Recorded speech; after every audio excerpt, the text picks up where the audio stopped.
Put that coffee down. Coffee's for closers only. Oh, have I got your attention now? Hey!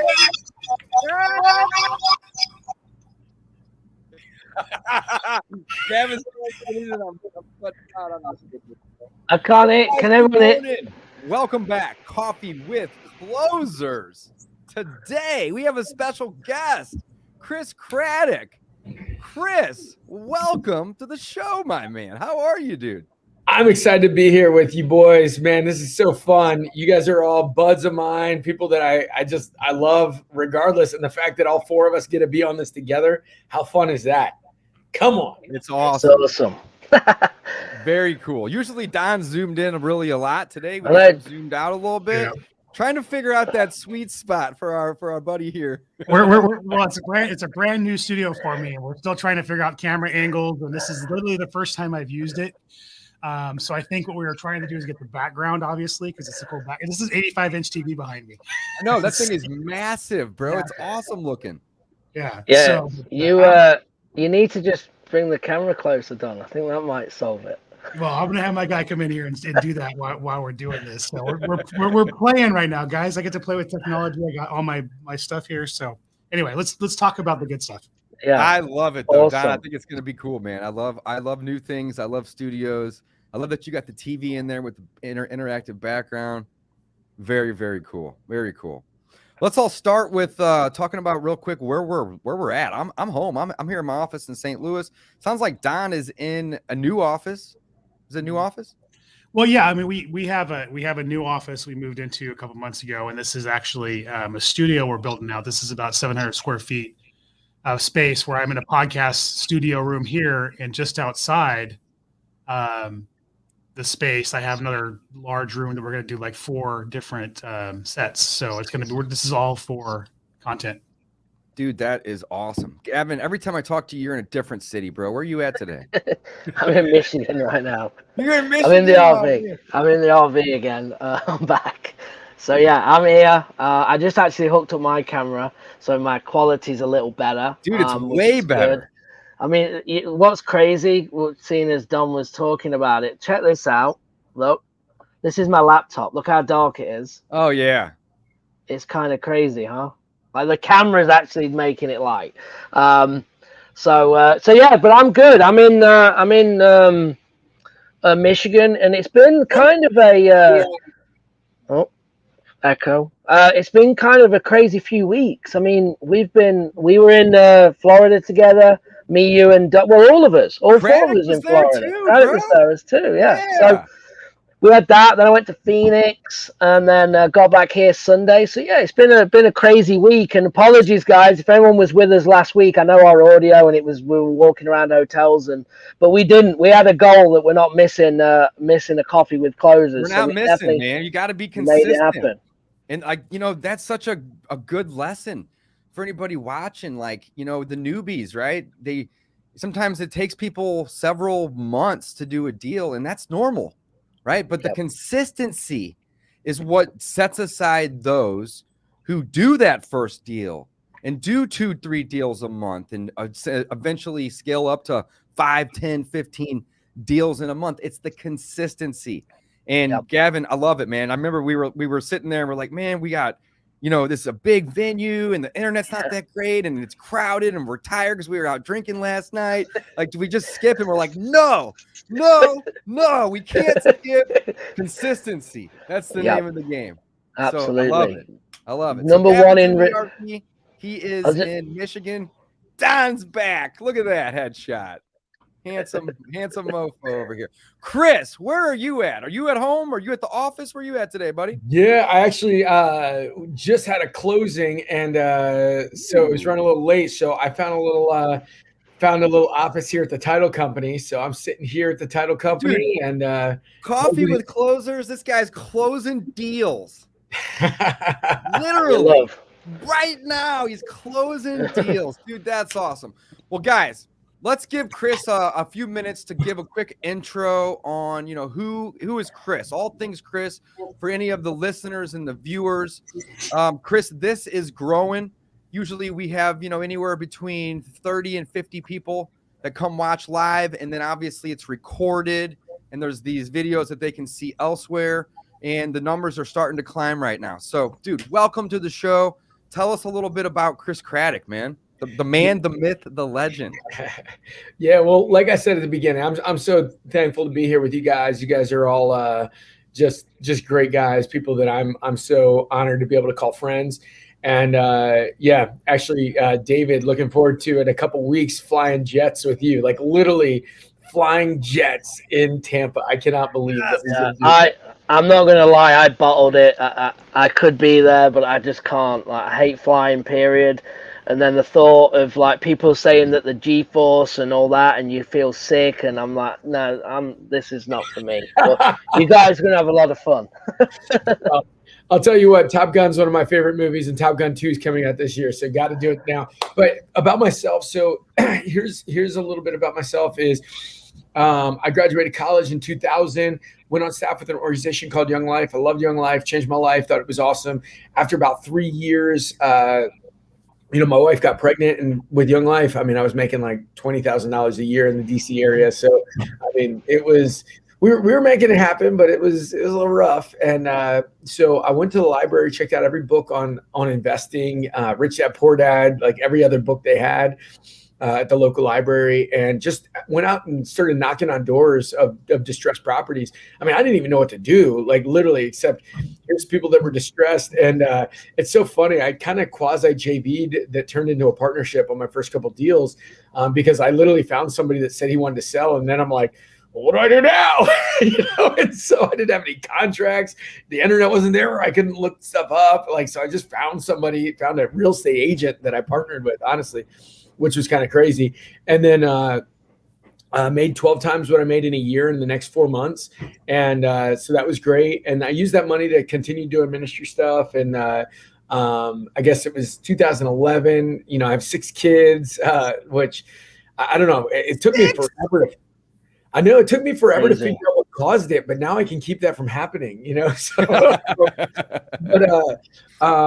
but yeah, no, 2011 with all the kids that we had, money started running out. So I was doing all these crazy things to earn side money, which if you ever see me, you'd be like, these hands are not crazy. I made money as a hand model at one point in time, $300 as a hand model. You look at my hands and say, I don't believe you, right? A hand model. You were a hand model? I did not know that about you.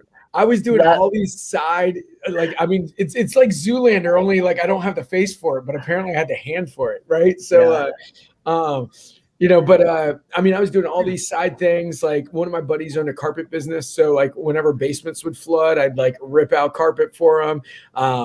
Literally when they install carpet, I'd be the guy that go with a vacuum and vacuum up the little carpet pieces everywhere. Just anything to be able to make money. You've come a long way, man. Yeah. That's awesome. Holy cow.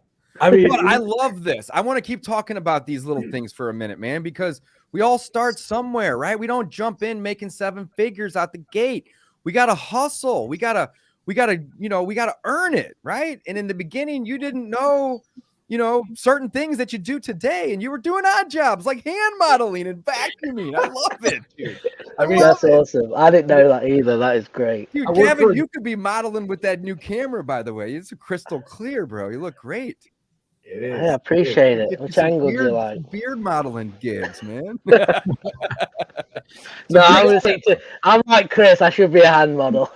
Yeah, I'll tell you what. It was just crazy, but I mean, I ended up getting set up with somebody to do some government contracting stuff. Where literally, I was working ministry like more than full time. I've always liked to work, so I worked a lot, but then I just couldn't afford to put food on the table. So there was this contracting job that started at like 3 a.m. until like 6:30 a.m. So I would do that. I'd wake up, do that, and then I'd go and work, do ministry stuff forever. And so anyway, bottom line was at some point I was like, I made so much money in real estate. Why am I doing all of these other crazy things? And when did you get started in real estate, Chris? Well, when I started flipping the houses originally, it was 2003. And then I made a bunch of money, continued doing ministry. And then it was 2011 that I started I started flipping houses again. And at that point, all the distressed properties, the way that I marketed, the way that I found people, they were all short sales at that point. And so at that point, you could still buy short sales at a massive margin. And so I got back in and started making a bunch of money flipping short sales again. And I realized the bank was going to pay a real estate agent, or they were just going to wipe it off if there was no agent on there. So I got licensed as a real estate agent during that time. And when I was in ministry, we always had massive programs and massive amounts of people that I would lead. And so I ended up reading Gary Keller's Millionaire Real Estate Agent book, and just saw that there was a color by numbers path to netting $1 million in the retail world. And there's a lot of stuff that led to it. I'm simplifying it, but started building a retail team in 2014. And during that time, I realized that I did so much on the investor world as well that I just needed to bring those two together. And then when I brought those two together, it was really like, rocket fuel. And, the team just started growing and expanding. And now this year, we're going to do about $200 million in volume in retail business, do a lot of investing as well, own a bunch of rentals. I have 11 businesses that I'm the owner of. And it's just, that's really 11? fun. I don't think we've ever had a coffee with closers with a guy at a title company closing deals. That's awesome. Yeah, Holy that's awesome. cow, So that is truly amazing. So Chris, You are crushing it, bro. I'm so happy to get to call you a friend, and I'm grateful for this hour that we get to spend today. So I just want to say, on behalf of all of us here, thank you so much for coming on and just sharing some gold nuggets with us, man. So you started in the brokerage or as an agent, right? Essentially, that's where you first started, or no? Well, I flipped in 2003. I flipped in 2011, and then when I started deciding the big, it was 2014 that started really doing the agent thing. Okay. But then what you did was you then circled back. This is the cool thing. So you were as an investor, then you went onto the retail side. I think you have, Chris, if not the biggest or definitely top 3 in the DC area, right, for real estate companies, which is fantastic. So good job on that. But now you have the ability to where you've now brought them back together, where you would be what we would look for as an investor friendly agent and agent company with all your agents, right? Because you work with investors. Now, I'm not licensed, and I don't think these two are either. But we're always looking in our businesses to work with people that are licensed, they understand the investment side. Because I love agents and I hate them, and that's just me personally. Because sometimes they're just ridiculous, but sometimes they're amazing as well. And I think it just depends on them being creative, right? That's what I look for in an agent. Not that they've just been to, realtor school and they're just giving you this is how, because this is the way, and all that nonsense. They're looking at creative ways to work with us, and that's what I like about you, is that you've brought two different things together and made it work. So talk about that a little bit. How are you doing that? Yeah, well, so what happened was in my retail business, I still remember my third year. So I had massive growth and then massive growth. And the third year I had minor growth, but I felt like I was working so much harder. And I remember a mentor of mine said this to me. They said, if you grow just by working harder, you're kind of cheating, because at some point you run out of time, right? Like the real great people are the ones that figure it out and learn how to do it smarter rather than harder, which actually brings me to one of the best books I've ever read. And honestly, I never hear about it in real estate circles. It was somebody in the tech industry that told me about it. It's called Good Strategy, Bad Strategy. And the whole idea was, it's creating a strategy. And so what happened was, this mentor said, essentially, you've got to stop looking for where you're going to find that next one deal in the retail space. Where are you going to find 5 deals, 10 deals, 50 deals out of one relationship? And I think that was the big key there, because I started thinking about it. I'm like, okay, I came from the investor background. I own a construction company. I know how to do that kind of stuff. So I could work with builders, which, now I do. But I started thinking, but I really understand the investment business. And so there was an investor who He's one of the biggest wholesalers in the country. Like, I mean, almost everybody knows him. Like just massive business. Well, I wasn't friends with him at the time. He's since become one of my best friends. But I started just reaching out to him like crazy and was just like, hey man, send me your dead leads, because I knew that we could grow it like crazy. And what he said to me, he's like, Chris, I've lost. Like, I finally got in touch with him because he's like, I just don't want to talk. I don't want to deal with the retail side of stuff. They started a brokerage at one point. He said they lost money. They brought in-house agents. They lost money. They sent stuff over. They lost money. And what happened was they said, like, listen, we're sending it to one of the top Keller Williams agents in the world. And I've sent 1,000 leads to this person. And in the last 6 months, they've closed 6 of them. 6 out of 1,000. They're like, it's not worth our time. And so I just kept calling. And one of my phrases in life that I live by is persistence breaks resistance. Right. And so, so I just kept calling and I was being nice. Right. Like, you know, I'm a likable guy, I think, and I get along with people. So like, they weren't like wanting to, you know, tell me to F off, but they were just like, no, we're not interested. Well, at one point, the COO was like, okay, we'll send you 150 leads. So they sent me 150 leads. 70 of them were like gone, right? They'd already listed. They've already sold to an investor. 30 of them were out of area. So I had like 40 leads. And I thought to myself, if this other girl did 6 deals out of 1,000, I got to do 6 deals out of 40. Okay. I'm going to do whatever I can, like sell ice, like ketchup popsicles to women in white gloves kind of sales. This is such a great story. Like, I'm going to do this. Story. And so I ended up getting 6 people to list their house. And I called them and I said, hey, I got 6 people signed up. I need to send you the referral check. What's the number or what's your W-9 so I can send you this referral check? And he kind of laughs. He's like, wait, you got 6? Like, no way. No way. Prior to this, it was 1,000 leads for 6. And you got how many sent to you? Yeah, I had 40 that I could work with. But here's what he told me. He was like, Chris, you kept calling us and pestering us and bugging us. I literally told Matt, like their sales manager, he's like, I told Matt to give you leads that were 5 years old so that we wouldn't go away. But so that you would hit a brick wall and leave us alone. And you turned 50 leads into 6 listings? Yeah. So then we came in and started building this thing out. And honestly, here's the crazy thing. We send them an average between $50,000 and $60,000 a month in referral fees from my retail business now. So like literally almost $750,000 in deals that were literally sitting dead in their database. I don't care how much you make. That's going to be a game changer for any business. It's going to move the needle. And so that's kind of what we did. And actually that was the start of creating REI Revive, which is kind of teaching investors how to monetize it. Because most investors have all tried giving it, and it just doesn't work. I mean, a buddy of ours, you know, that's in a mastermind with the 4 of us up in Michigan was telling me that he sends stuff over and he's like, Chris, I'm so shocked when I actually get paid on stuff. He's like, I send like so many every month. And he says, shocking when I get paid. So that was the fun thing, to be able to just kind of crack the code on how to monetize these leads that are just sitting there dead in the database.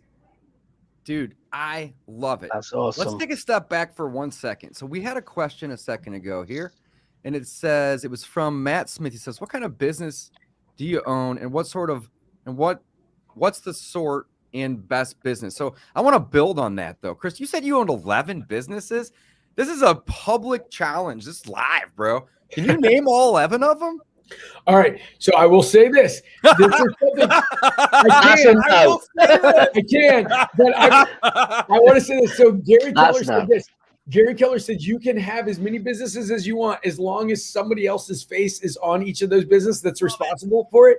So let me see if I can get them all. All right. And if you can't, that's still going to be awesome, man. Retail business, insurance, construction, title, my wife owns the lending business. I've got a legal shield business.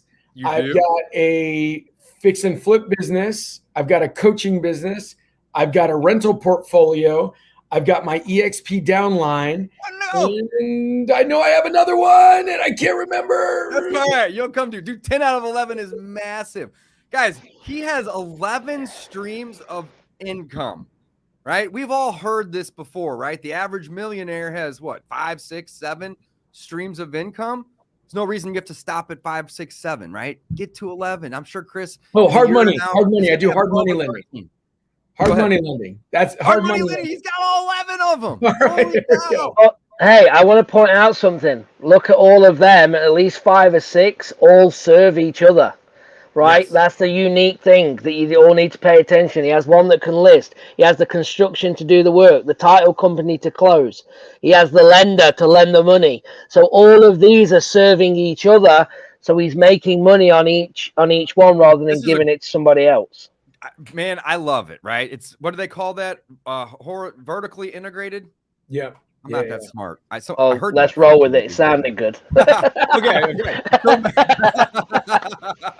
So Matt says, whoops, I meant the worst and the best. Great question, Matt. So of the 11, what's your number one favorite business?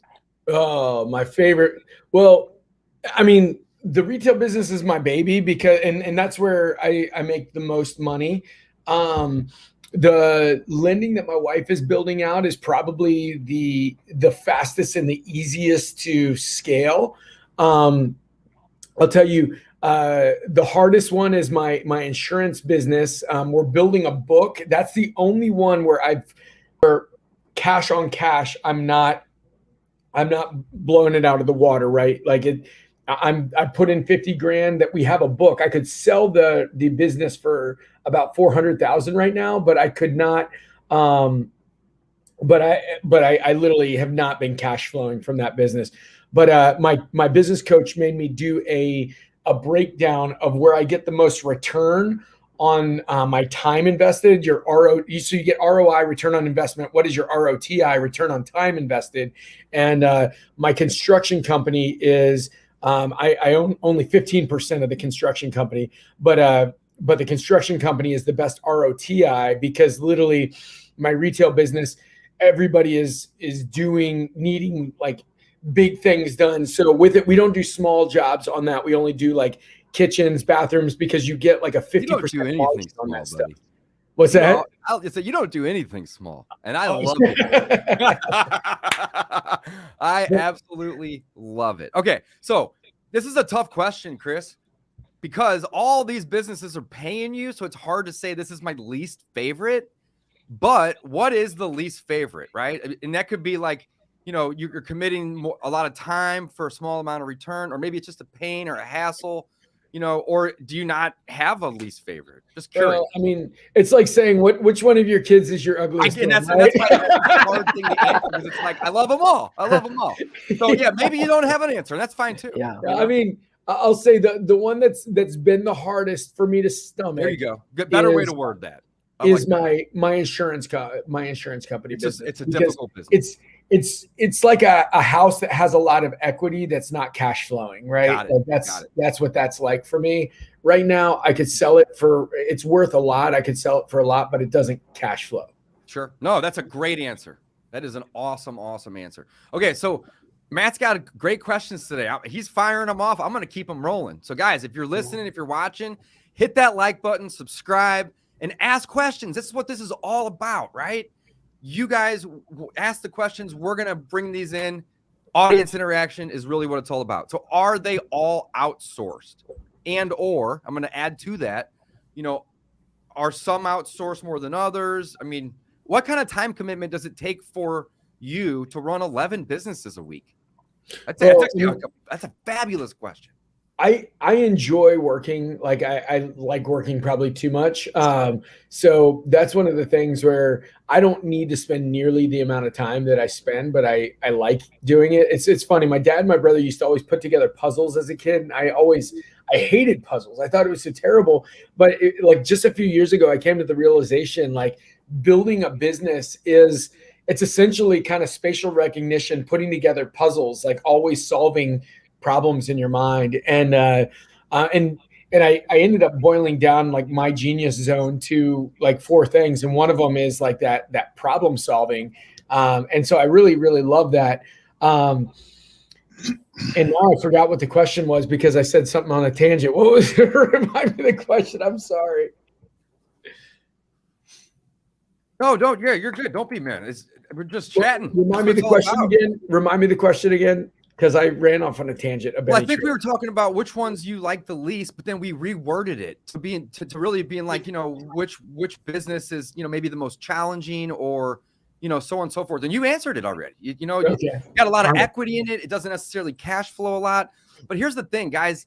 If you know anything about me, I like equity more than I like cash flow. Reason being is cash flow is income. You got to pay taxes on that. The last thing I want to do is pay taxes, right? So building businesses that have tons of equity, in my opinion, is really a better business than one that cash flows. Now, ideally, they do both, right? But Chris has got 11 businesses over here. So, equity, cash flow, he knows all about that. I think that's awesome. That's very cool. Let's see here. I think it was, let's see, Matt's got another one. Matt's on fire today. I think it was, are they all outsourced? Okay, that's a great question. No, yeah, that's what. Not all of them. Most of them, I have a business partner that runs the day-to-day. And again, if you've read the book Rocket Fuel, most of my business partners tend to be integrators, and I tend to be the visionary. I see my role as in Brandon Burchard in High Performance Habits says one of those high performance habits is that you create energy. And I'm naturally a high energy guy, shocker, right? I'm naturally a high energy guy, but I try to go from business to business and like bring energy, bring vision, kind of work on that. And then my business partners tend to be the other side of that, which tend to be the integrators on it. The businesses where I don't have a partner running the different pieces of it tend to be the businesses that are a little uglier, right? Because like as a visionary, it's more like if you want a door here, I'm going to grab a sledgehammer, I'm going to open up the wall, and it's going to be functional, right? You can get in and out there, but it's not going to be trimmed out. It's not going to be pretty, all the other stuff, but you can go through that door. So the ones where I don't have a great business partner that's a great integrator are the ones where we're still making money, we're still doing well, but we don't have that rocket fuel piece there. But let's see, about 3/4 of them are completely outsourced. Yeah. Well, you said something important. Sorry, Dave, real quick. No. You said something important at the start where you said your business coach said, I can't remember how you put it, but basically you can have as many businesses as you want, but you're not the one that's literally running them, right? And that's kind of what you're doing here, is you're backing business after businesses to serve the same thing, but someone else is over like running them, so you're not having to. I guess that is your overall goal, right? 100%. That's exactly right. And your you're actually 2 or 3 is mainly your retail, and then probably your coaching business are the ones that you're probably really heavily involved in, I would guess. Yeah, that's exactly right. The retail, and the cool thing about the retail business is that's in Gary Keller's book, The Millionaire Real Estate Agent, they call it getting to level 7, which is where you essentially like the business runs itself. So I have a buddy of mine, he's in one of my masterminds. Actually, he's in a mastermind with you and I are in it with Eric Hatch and Aaron West. He's in those guys. Just awesome. Yeah, man. They're great guys. Those guys are awesome. This other guy, literally, he had a challenge to go away for a year. So 2019, he left his business for a year. He worked a total of 16 hours in his business, 16 hours in a year, all of 2019, and he still netted just under $1 million. And so I look at that and I say, that is a truly level 7 business. That's a business that it's not a job, right? It doesn't. You're not a self-employed entrepreneur. You're a business owner at that point. Right. Cash flow quadrant 101. Chris, I am so impressed, bro. You have 11 businesses. That's cool. That's cool. You're at a title company closing deals right now, dude. That is awesome. Holy cow. I love it. Dude, very, very cool. Very, very cool. All right, we're getting a couple questions. I want to jump them on the screen. Chris, your opinion is highly valued. So I'm actually going to let you answer this first one. So I just signed up for PropStream. All right. Where do you think I should start to find my first deal? So I think it's going to kind of vary on what kind of deal you're looking for. but let's keep going. What type of motivated seller group? Great question. Should I focus on first? It's quite overwhelming. It is quite overwhelming when you're first getting started. So, Chris, what's your advice? Well, I know you guys all have the companies that you guys all recommend and work with, so I won't share which one. No, dude, it's irrelevant. We want to hear your opinion. Yeah, go for it. I don't care about any. Cool. This is about you. I would say download the Deal Machine app. You know, I was just on the Deal Machine. Ask Me Anything yesterday. Boom. Love it. I love that. Great. And I would just drive around. Driving for dollars, I think, is the cheapest, easiest way to find your first deal. You know, when you're doing deals, you got two choices. Greg. You can either Greg, come on, man. Greg. You can either trade your time for dollars or dollars for time, right? And so at the beginning of your career, you're trading time for dollars. At some point, you hit a success level where you're buying back your time. And so if you're getting your first deal, you're going to have to trade your time for dollars. And here's the way that you do it. I'd say download the Deal Machine app. Go through there, just look for distressed properties. Here's one of the biggest reasons why people fail with driving for dollars is they find 3 or 5 or even 10 houses and they call them all and nothing comes of it. And they're like, this sucks. This doesn't work. Well, you know what? If it was easy, everybody would do it, right? You got to get to like 150 houses and then call through all of them. Minimum. And the people that you missed. Minimum. Right? Like that's that's the whole thing. So don't quit, right? Like that's just it. Like, don't quit. I'll tell you, I mean, there was a study of billionaires, and the one thing that stuck out with these billionaires over and over and over again, when they asked questions, only one of them used this phrase, but then they realized that this was true everywhere. They said that they bounced back well. Right. And so that's the whole thing. Like, when you drive for dollars, are you going to bounce back well? When you call somebody, but like, this is why so many people have quit on the driving for dollars is they see a great house. They picture the $100,000 that they're going to make on that house and how they're going to quit their job and retire and live the life of luxury on a yacht and with their Lambo. And all of a sudden the person doesn't want to sell or they want to sell at like retail price and it doesn't work out. But that's the whole thing. You just got to keep calling and keep calling. So anyway, long answer, go do driving for dollars. Make sure, 300 houses, 500. Like, if you call 500 people and you don't get something, then there's something wrong. But until you've called, not necessarily though. Don't even say something. Not necessarily though, man. I mean, like, here's the thing. Our average deal takes 4 to 6 months. That's average, right? So we've all seen the sales statistics. Maybe we all haven't actually, but seen the sales statistics where it basically says, the average sale happens after the 7th or 12th touch. 7th to 12th touch, right? The average sale, and any sales category on any type of product or service, right? The average is 7 to 12 touches. I would go as far as say my average is above 15.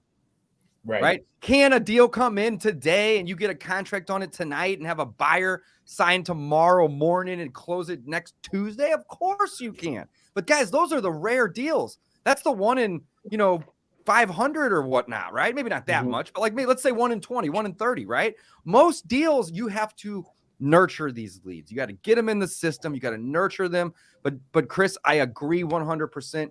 Driving for dollars, Deal Machine's a great option, is one of the best ways to get those leads in the system. Yes, man, I love it. So let me ask this. Don, you can take this one. So PropStream, we all use, right? So if you was going to go in PropStream, what list would you pull? You're brand new. You're going to pull a list in PropStream to find motivated sellers. What are you going to pull? That's kind of a loaded question. There's a handful of ways you can go, but I always segment lists in the high hanging fruit and low hanging fruit list. So if I'm looking into the path of least resistance, I'm going to think low hanging fruit list. So non-owner occupied list, an equity list, 40 to 99%, 40 to 100% non-owner occupied.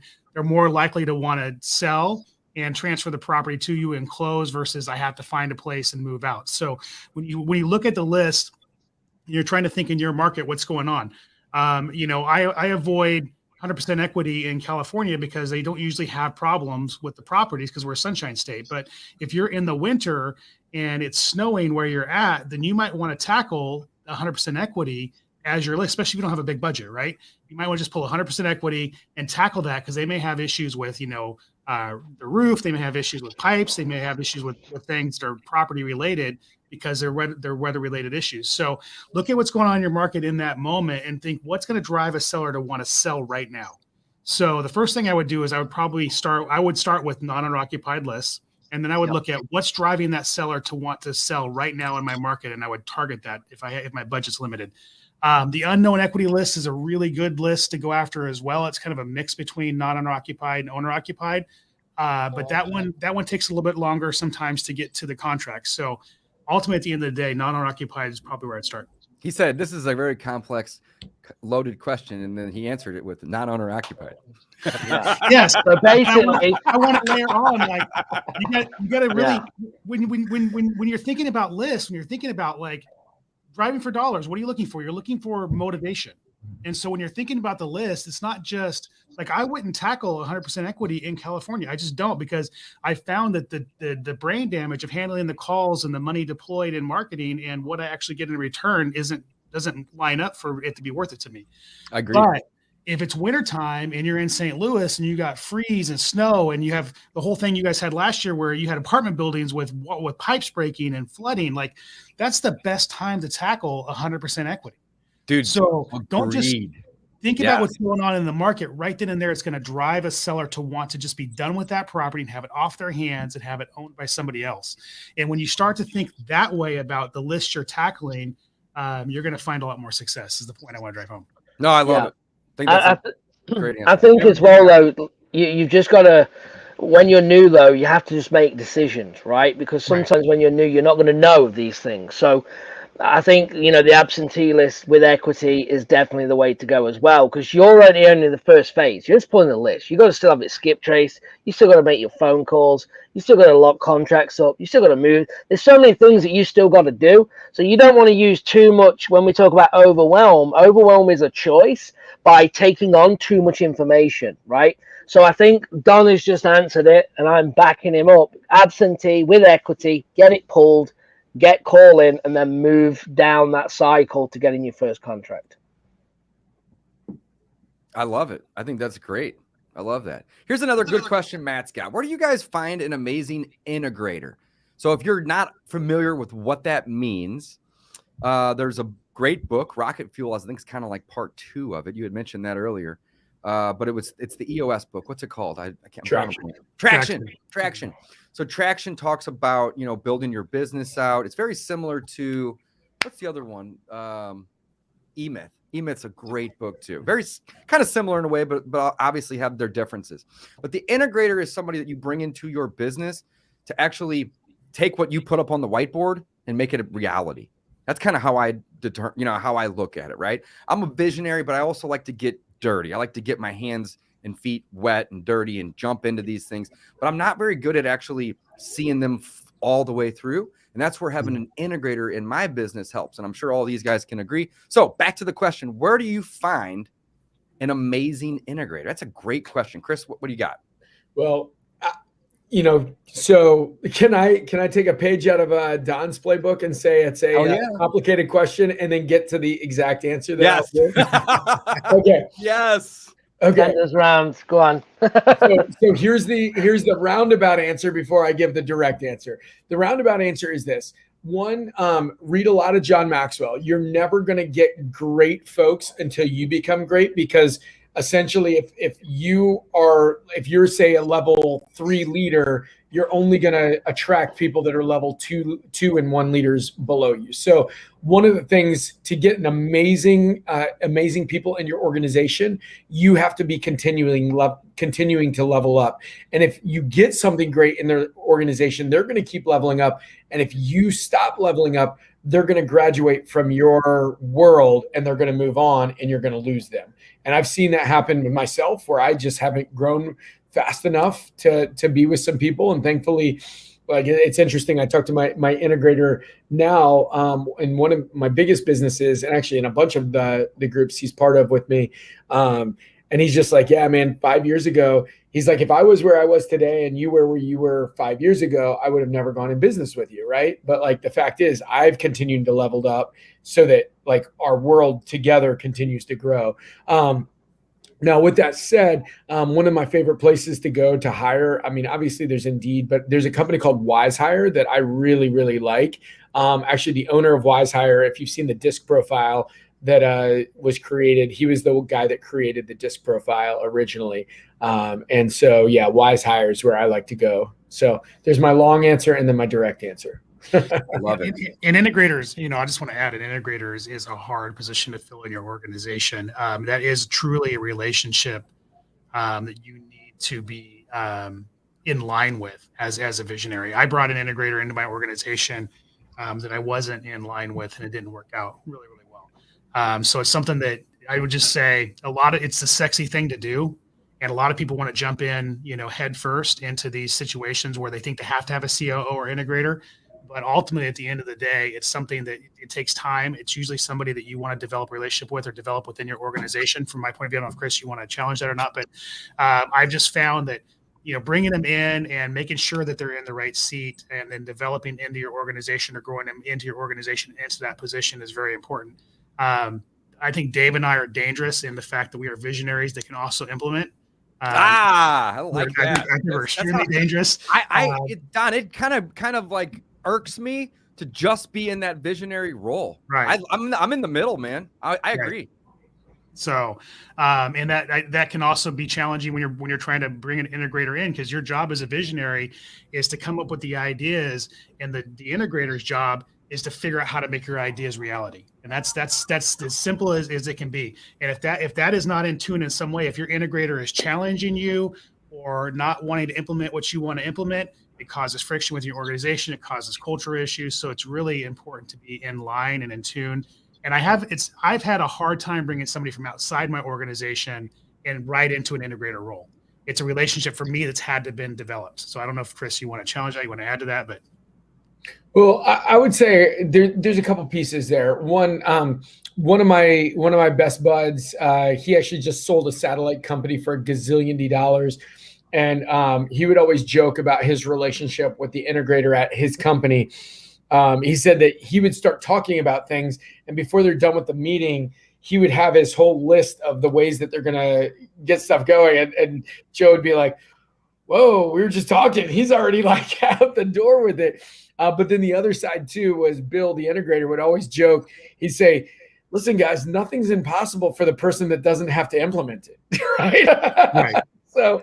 So that's the other piece, is you gotta have it. Now, can you bring people in from the outside?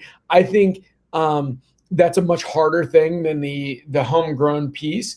And now that I've got a handful of businesses that have scaled pretty large, at the beginning, I had a massive network, and you can grow them up. I do think that at some point, kind of like scaling, and if you're going into different arenas or different businesses, like I think it'll be hard to kind of grow people up just in the time that it takes to get it done. But I think that what you said is absolutely critical, and that if people don't take into account what you just said, they're done. People are going to hire the wrong person over and over and over again. And they're going to there is literally no pain like having the wrong person, having the wrong person on the bus, and then having the wrong person in the wrong seat is still painful. It's just less painful, if that makes sense. That was my biggest takeaway from eMyth, is right person, right seat. And you got to have all the seats, whiteboarded out, or else you don't even know that there needs to be a seat there. Right. Well, yeah. And part of, just to talk about my, I'm very open about some of the struggles I've had in my business, and just, I felt like as a visionary that I needed an integrator, and I went off of personality profiles, and I picked somebody that the personality profile coach said would be a killer and a rock star. And I ignored red flags. And that was on me. That's just growing an experience. But I ignored red flags in the individual as far as our relationship went and some of our belief systems, because I wanted that piece so bad, and I think that's really where I'm trying to get at, is you just really got to take your time with that role and make sure that the person truly has the skill set to be able to, because as visionaries, we can't always explain what we mean. We need somebody that's going to be able to articulate our vision and find that balance of taking that and implementing our vision in a way that can really be successful, but also restraining us in a manner that's like, okay, we can't do 20 things right now, but we can do these 3, so it's a balance. And it just, I want to hit home, like, don't be so fast to fill that position, I guess, just coming from personal experience, with the wrong person. And we're all saying the same thing, but I just want to hammer that home to people, because that's something that I think at some of the level that people are going to watch this at, they're hearing COO for the first time. And that's like the super sexy hotness in your business. If I can be a COO and I'm working on my business, not in my business, then I'm going to have everything I wanted. And the wrong person can take you backwards 10 steps. Yeah. And I'd love to just talk, one of my favorite things to kind of teach on and work through is scaling out a business. So I see a lot of people are probably newer to it. So I'd love if you guys are open to it, like just take like 3 or 4 minutes and just kind of give a picture of how to scale from like 0 to 1, but then 1 to 10, if that Let's works. hear it. What you got? So here's my take. Lead with revenue, right? So one of the biggest problems that people have is they're just spending all of this money on stuff, thinking that stuff will come in, right? Your business has to earn the right to build out the org chart, right? Like that's the whole thing. Don't go into massive debt hiring all these people and going big, because if you can't close, right? Coffee's for closers, baby. If you can't close, then like at the end of the day, you can't make sales. And if you can't make sales, I don't care how many VAs you have. I don't care how much you send out in direct mail. I don't care all of that stuff. Your business isn't going to have any revenue and you can't do it. So work on yourself on closing first. And as you close, as your business brings in revenue, lead with revenue, then you can build that out. And then once you build that out, the way to go to the next level, one of my favorite books is a book called Clockwork. It's by the same guy that wrote Profit First. Is everything. Yeah, I love that guy. Andrew McCockowitz or something. I can't even pronounce it. Yeah, Mike McCallowitz. Yeah. That's what it is. Yeah. I was close. So yeah. So, right on. And what he says is literally buy a sticky pad and then you just write down, this is after you've done your first deal, after you've done a couple deals and you have money in the business. You take some and you pay yourself a little bit, right? But then you reinvest in the business, and you just on your sticky pad for 2 weeks, you just write down everything that you do, everything. And then you just put it on the wall. And then you start down what your dollar per hour is and get the stuff that's below your dollar per hour off, and you hire an assistant to handle that stuff, right? You're not hiring sales right away. Because sales is higher level stuff, which is where you need to leverage that later. The first thing that you need to leverage is the stuff that is lower stuff, the stuff that's like assistant, like the stuff for your assistant, right? And so think about it this way. I'm just going to use this because it works well. If you make $100,000 a year, your time is worth $50 an hour, right? So that's how you look at it. If you make $50,000 a year, it's $25 an hour, right? So you start looking at how much you make, and anything below your pay grade, you hire somebody to take care of that. And then all of a sudden your pay grade went up because now you're just focusing on stuff that's higher value. And that's how you scale, is you just keep taking things that are below your new pay grade. Boom, you outsource. New pay grade, boom, you outsource. Till you get to the point where you've got like your $500 an hour, $1,000 an hour. And then you're like hiring really high level people for that stuff. So that's how you scale out a business. Is you got to know your pay grade, and you got to know what you're spending your time doing, and then continuing to leverage off the stuff that's below your pay grade. I love it. I want to add to that too. And don't look at it like, by bringing on an assistant or, somebody on your team that, is going to help take some of these tests. Don't look at it like, their role is unimportant or it's undermined. As we grow as entrepreneurs, everybody's going to get some of that love, and everyone's going to get, to share in that wealth that's created, right? But somebody's got to drive the ship. That's the point. I absolutely love that, Chris. I love it. So Matt says it's hard to find someone with a burning desire the same as yourself. And it is challenging, right? So check this out. Don't partner with somebody that doesn't have an equally burning desire. if anything, hire somebody, right? Because then if you need to replace that person, you can do so. You're not having to get divorced and then get remarried, because that's kind of what a business is, right? You kind of get married to somebody. So I absolutely love that. I love And that. Matt, I'll throw this out there to you. And, this is kind of like pushing back just a little bit. I would say if you focus on your own leveling up like crazy, you're going to start attracting people to you like a magnet. And Correct. until you level up to a place where people are going to be running at you like a magnet, like it just means that you need to continue leveling up. And that was one of the hard places for me. I read the book Extreme Ownership, and there were some people that weren't cutting it in some of my organizations, and I was not happy with them. And when I read that book, all of a sudden I realized I was allowing things like that in my organization. I was not being the person that required excellence across all, the organizations. And so that's the hardest thing. But when we start looking at ourselves and say, who do I need to become to attract A-level talent all over the place, where A-level talent shows up at my door and says, I want to be in business with you. I want to be in your world. If that's not happening now, I'll tell you, that's where we need to fight to level up even further and go from there. So hopefully that makes sense. And I don't mean that disrespectfully. It's just something that I learned, that every time I level up, like the level of talent around that shows up at my door ends up being higher. I love it. I agree. I agree. I want to add one thing to that. When you say that you're not going to find somebody as hungry as you are, you're the business owner. The reality is no employee is ever going to be as hungry as you and are. they shouldn't be. No, really? they shouldn't be. Yeah. And that's something you got to understand. You want A players around you. You want rock stars around you. But at the end of the day, they don't have the same stake that you have. And that's something you're going to have to accept. And part of scaling, when you start to scale, if you bring on, say the top A player you can find does 90% of what you would do, that's still taking you out of a seat. It's still freeing you up to do more of what you do best. And so you got to accept that as a business owner. You got to accept that as a leader moving forward. You always want somebody that's going to give 110%. We fight to find those people in our organizations, and sometimes we do, and those are the people we fight to hold on to. But the reality is, it's at the end of the day, for most people that come to your organization, it's still a job, and they're not going to live it and breathe it like you do. And that's okay. Yep. I love it. I love it. Rowena says, thank you guys. I'm highly motivated to get my first deal. I can't wait when it finally happens. I want to recommend a book, 3 Feet from Gold. I haven't read that book yet, but we're getting all kinds of book recommendations, guys. So 3 Feet from Gold. We also talked about good strategy, bad strategy. And Chris also just recently mentioned Extreme Ownership. I am over here taking notes, by the way. I love it. And really quick, Rowena says, lastly, today is my birthday. You just gave me my birthday gift. Happy birthday. Your advice. I birthday, love it. Rowena. Happy birthday.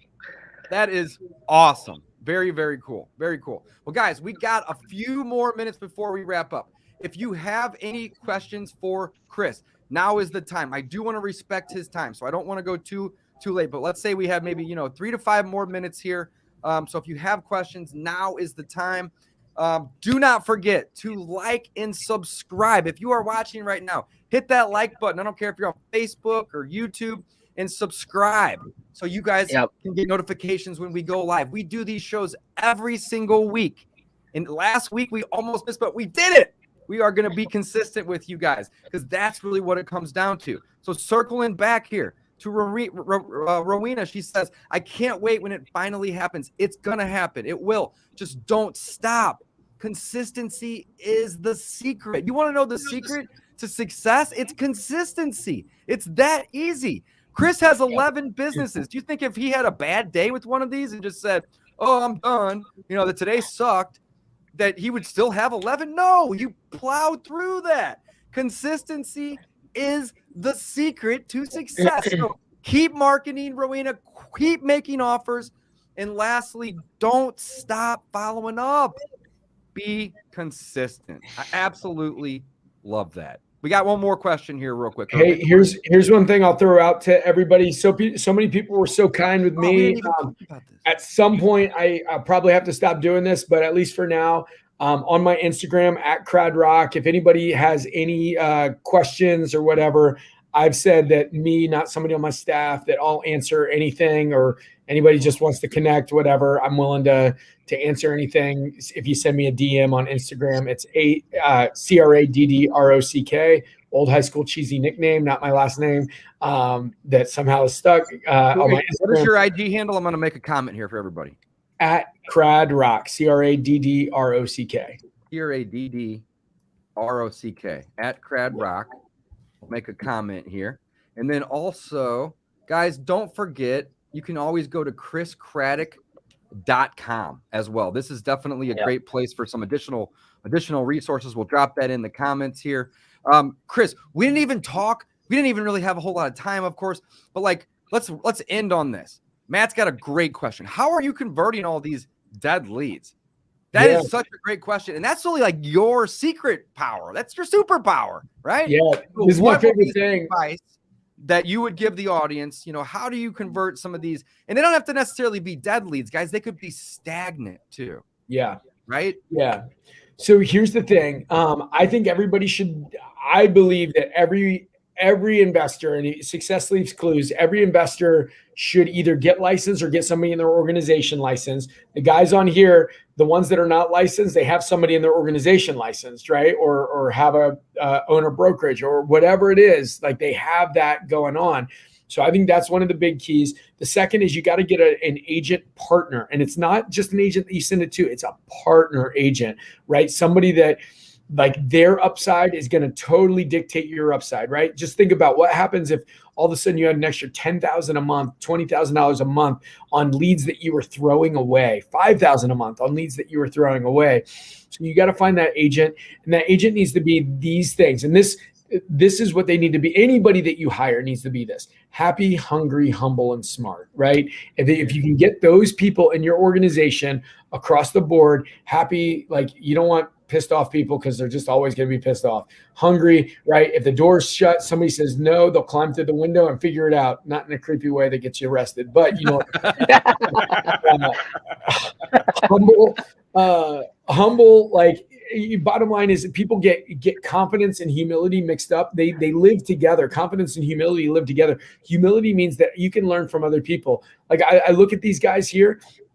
There's some things that I'm better than these guys, and there's some things that these guys are better than I am. Like, I'd love to sit at their feet and just say, hey, how can I learn from you guys? We were just in Tampa last week, and like sitting around at the dinner table, like everybody's asking everybody questions and trying to learn from each other, right? If I act like I've got it all together, then I'm never going to learn anything, right? So be humble. And then smart means, like it doesn't mean you've got a massive like SAT score or whatever, but it means you're a quick learner, that you're gonna figure stuff out. You're not gonna pay the stupid tax by doing the same thing over and over and over again, right? So that's what you look for, and then you're able to pass that off, let them convert it on the retail side, send referral fees back. And I'll tell you, you'll make a massive amount of money. You should be able. I mean, I've got some folks, some students of mine in Cleveland right now that they're a month in and they're already paying for their full marketing budget. It's crazy. Awesome. That is awesome, guys. Check out Craddock over on IG, Instagram. It's CRADD Rock, or go check him out at chriscraddock.com. Chris, thanks for coming on the show. I want to respect your time. Let's go ahead and wrap up. Real quick, before we wrap up. Dodge, you because you won't bring it up, but I want to. You're doing an event, okay, in a few weeks here that I want you to talk about for people watching, definitely on my channel, across all of our channels. I got a lot of questions regarding the Burr method, and I just wanted to give Dave a shout out. He's actually going to be in St. Louis doing an event on Burr. Not many people are doing this in our industry, so make sure you check it out. He's just popped it up, the BurrMethodMastery.com. Get out there, get to St. Louis. Is definitely something you don't want to miss, especially if you're interested in doing that. There is no one better than Dave. If I have questions on Burr, who am I going to call? It's him. So make sure you get out. You're going to be networking with other investors, so get out there. It is coming up here in the next few weeks. So don't miss it. I just wanted to throw that in. No, I appreciate that. And guys, if you're looking for a mastermind, beinthisroom.com. It is the best mastermind for real estate investors and entrepreneurs, period. So check it out. Chris, thank you so much for coming on.